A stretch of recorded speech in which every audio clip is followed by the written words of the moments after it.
말단 경찰의 딸 사관학교 수석 합격. 유리의 아버지는 말단 경찰이었다. 30년 가까이 경찰로 살았으나 이제 막 경찰대학을 졸업한 젊은 경찰보다 직급이 낮았다. 승진할 수 있는 제도가 있었지만 폭력 사건에 휘말리는 바람에 오히려 계급이 강등되는 수모를 겪기도 했다. 유리의 사촌 오빠가 경찰 간부 후보생 교육을 마치고 경위로 임관한 날, 유리 아버지는 음주운전 단속이 문제가 되어 해안검문소로 인사조치되었다. 그 연세에 검문소로 발령 조치된 것은 사직서를 쓰라는 말과 같은 의미로 받아들여진다고 했다. 유리 아버지는 술만 마시면 유리에게 부탁했다. 우리 딸 꼭 경찰대에 가라. 경위가 되고 경감, 총경, 경무관이 되어서 이 아빠의 한을 풀어줘라. 유리는 초등학생 때부터 그 소리를 듣고 자라서인지 자연스럽게 경찰대 입학이라는 목표를 세웠다. 그런데 고등학생이 되면서 유리의 생각이 완전히 달라졌다. 항상 우울증에 시달려 술을 마시는 말단 경찰 아버지를 관찰하면서 상담 심리학에 관심을 갖게 되었다. 그때부터 유리의 꿈은 명확해졌다. 선생님, 저는 상담 심리사가 되어서 아빠 같은 사람들을 도와주고 싶어요. 고1 유리의 진로 희망은 경찰, 군인으로 기재되어 있었지만 관심은 온통 심리학에 쏠려 있었다. 고3이 돼야 유리 어머니 걱정은 이만저만이 아니었다. 100만 명의 아이디에는 100만 가지의 걱정이 있듯이 유리 어머니는 깊은 한숨을 쉬며 걱정했다. 에휴, 진짜 답답해 죽겠어요. 방학만 되면 방구석에 박혀서 이상한 책만 읽고 있으니 성적이 나오겠어요? 유리 어머니가 걱정하는 이상한 책은 대부분 융이나 프로이트와 관련한 심리학사나 미술치료, 독서치료 같은 상담 치유책이었다. 나는 칼 융이 죄에게 심취하여 인간의 심리 유형을 분석했다는 말도 유리를 통해서 처음 알게 되었다. 6월 교육과정 평가원 모의고사 끝나고 유리 어머니가 다시 찾아왔다. 아이고, 선생님. 요리 점수가 형편없네요. 1등급이 하나도 없어요. 요리 아빠는 아주 난리가 났는데 어쩌지요? 경찰대 아니면 대학 안 보낸다고 오빠 가르치기도 힘들다면서 일찌감치 미용 기술 배워서 취업하라고 하는데. 또 미용기술 이야기가 나왔다. 대한민국의 수많은 아버지는 딸이 자신의 기대에 미치지 못한다고 생각하면 미용기술을 들먹이곤 한다. 헤어 디자인에는 자부심 있는 그분들이 얼마나 고된 인구의 시간을 이겨내고 피를 깎는 노력을 했을지 생각하지 않고 내뱉는 말이다. 유리 어머니는 매우 심각한 표정으로 나를 바라보았다. 요리가 이제 와서 경찰대는 가고 싶지 않다고 저러는데 학생부도 온통 그쪽으로 써놓고 어쩌면 좋을까요? 이럴 때 정말 난감하다. 고교 입학 전부터 진로를 확실히 해놓고 그 방향에 맞춰서 모든 활동에 초점을 맞춰놓고는 막상 고3 여름방학 때 다른 전공을 선택하게 된 학생들이 있다. 전공적 합성의 취지에 맞지 않는 학생들을 대하면서 나는 어찌해야 하나 머리를 싸매야 했다. 나는 여기서 계획을 바꿀 수 없다고 생각해서 유리 어머니에게 제안을 했다. 어머님, 유리는 실전에 강한 편이에요. 사관학교 원서까지 내보면 어떨까요? 지금 경찰대도 안 가겠다는 애를 어떻게 사관학교 원서를 쓰게 해요? 경찰대나 사관학교 가기 위한 시험이 아니라 지금까지는 모의고사만 봤지만 진짜 시험을 미리 봐보는 거라고 설득해봐야죠. 요리가 말을 들을까요? 실전 시험이잖아요. 어머니가 더 잘하다시피 유리는 승부에 강해서 경찰대든 사관학교든 승산이 있고 또 붙으면 네 마음대로 하라 이렇게 해야죠. 그러다가 1차 합격하고 나서 요리가 따지고 들면. 유리 어머니는 걱정스러운 표정으로 나를 바라보았다. 나는 모의고사가 아닌 실전 시험이라는 이유 하나만으로 경찰대뿐만 아니라 사관학교까지 원서를 써보자고 권유했다. 지금까지 준비한 유리의 전공 적합성 공부가 너무 아까워서 제안을 한 것이었다. 시험을 한 번 봐보는 것은 유리에게도 좋은 경험이라는 생각도 있었다. 그렇게 상담을 마치고 나는 유리의 결정을 듣는 날까지 조마조마했다. 돌이켜보니 경찰대는 아버지의 꿈일 뿐이었고 사관학교는 전혀 생각하지도 않았던 유리가 과연 어머니의 제안을 받아들일까?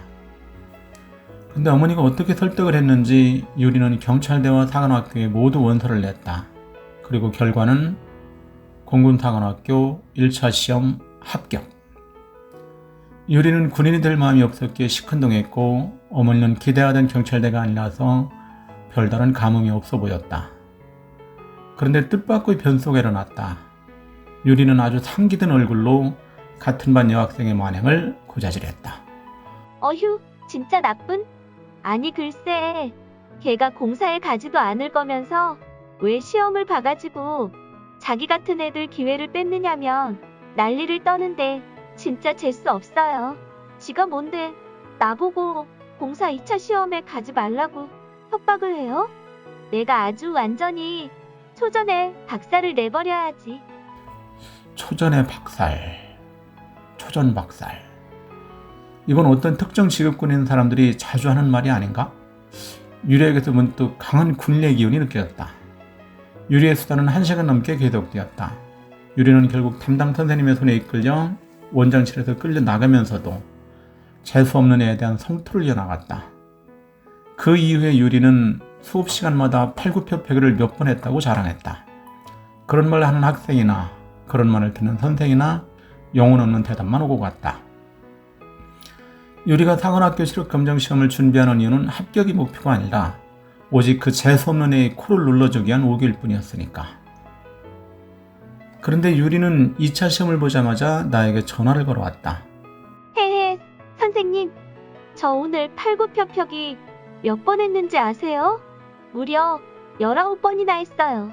윗몸 일으키기도 46번을. 합격에는 아무 관심 없는 유리의 수다는 또 그렇게 계속 이어졌다. 나이 예상이 맞았다. 유리는 승부욕과 실전에 강했다. 경찰대와 사관학교 1차 시험을 준비하면서 입시가 현실이 된 유리는 공부에 초집중하는 모습을 보여줬다. 그리고 사관학교 체력검정을 대비하면서 자신도 놀랄 정도로 체력이 향상되었다. 유리는 공군사관학교 면접시험에서 심리학에 관한 수다를 떨었다고 했다. 공사에 진학한 후에도 심리학을 계속 공부해서 전투력 향상에 기여하고 싶다고 말했다는 것이다. 유리, 얘 도대체 뭐지? 전공적 학사기 방향에 가장 확실하게 근접했다가 가장 멀리 떨어져 있다가 이제는 심리학을 유유적절하게 이용한 노련함까지 보여주다니. 유리가 공군사관학교 시험을 치르는 기간 동안 나는 계속해서 롤러코스터를 타는 기분이었다. 그러자 기적은 또 일어났다. 2차 시험도 합격이었다. 그런데도 유리는 사관학교에 갈 마음이 없다고 했다. 경찰대라면 아버지의 뜻을 따라 갈 수 있지만 사관학교는 싫다고, 어차피 최종 발표는 수능 직후에 나니까 머릿속에서 지우고 놀랍도록 향상된 체력을 바탕으로 꾸준히 운동하고 열심히 공부하겠다고 했다. 그리고 건강한 체력을 바탕으로 유리는 수능시험을 매우 잘 보았다. 수능시험이 끝나고 유리는 나에게 논술 수업을 받았다. 이게 어디 전화지? 선생님, 저 잠깐 받을게요. 논술 첨답 지도 시간에 유리는 내 눈치를 살피며 전화를 받아도 되겠냐고 물었다. 잠시 후에 통화를 끝낸 유리가 눈을 동그랗게 뜬 채 나를 바라보았다. 선생님, 저 사관학교 합격했다네요. 그래? 근데 너 거기 안 갈 거잖아. 저기 그런데 수석 합격이라네요. 공군사관학교 수석 합격. 이건 단순하게 받아들일 문제가 아니었다. 나는 들고 있던 유리의 논술 답안지를 조용히 내려놓았다.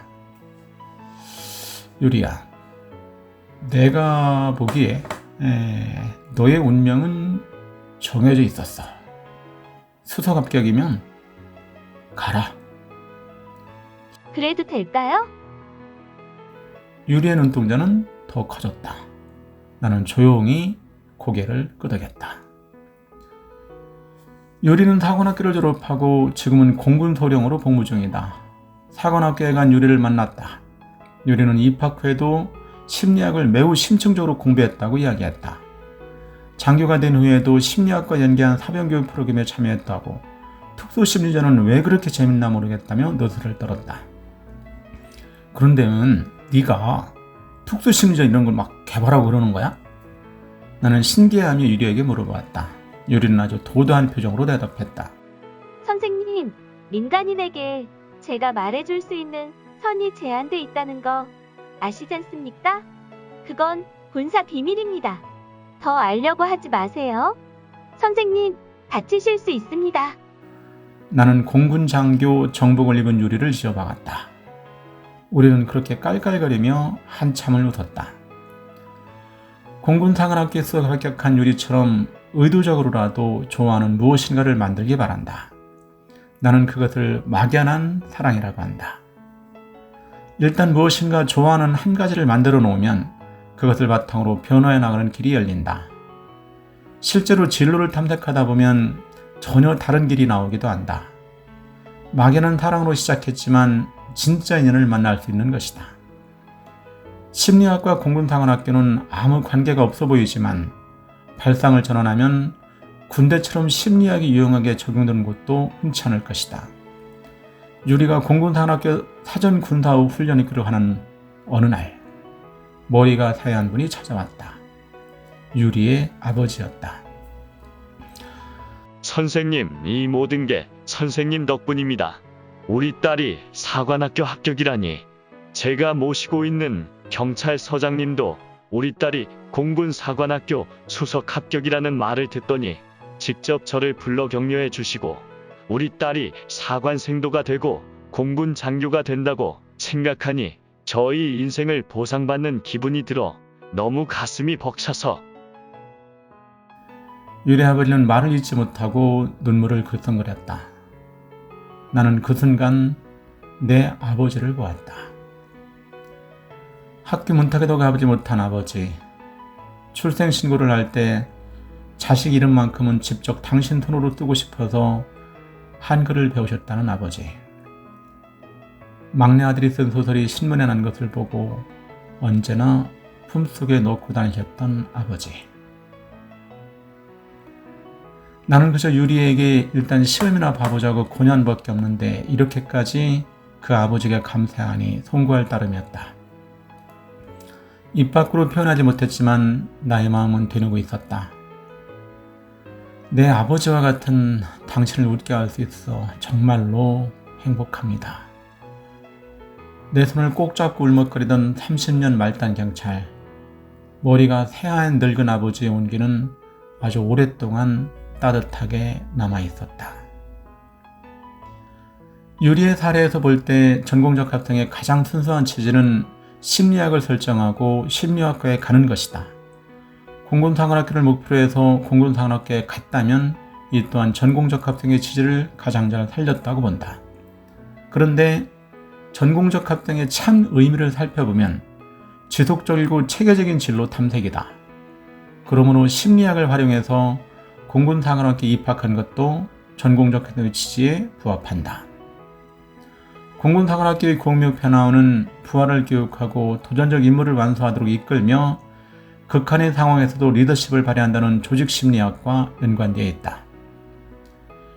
인간 존엄에 대한 존중, 인간 사이의 다양성과 문화적 차이를 이해하고 적응하며 적절한 상호작용을 한다는 문화 및 사회문제 심리학이다.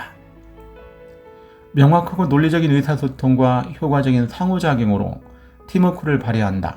비판적 사고와 합리적 의사결정을 하며 창의적인 문제 해결 능력을 발휘한다는 사회 및 성격 심리학이다. 유리는 심리학이라는 좌표를 설정해두고 몰입해서 그 방향으로 향하다 보니 군인에게라도 적용할 수 있었던 것이다.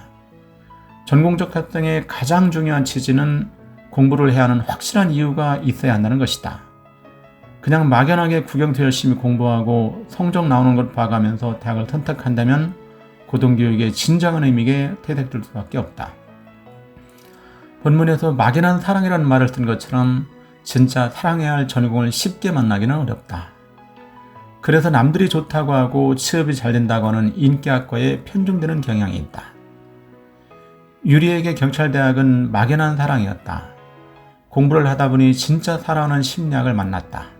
그런데 전공적 합성의 입시 현실에 맞춰서 진로 희망을 여전히 경찰과 군인이라고 했다. 만약에 유리가 심리학과에 진학했다면 전공적 합성의 취지에 맞지 않는 진로라고 했을 수도 있을 것이다. 유리는 심리학에 대한 사랑 덕분에 사관학교 면접에서 빛을 발했다.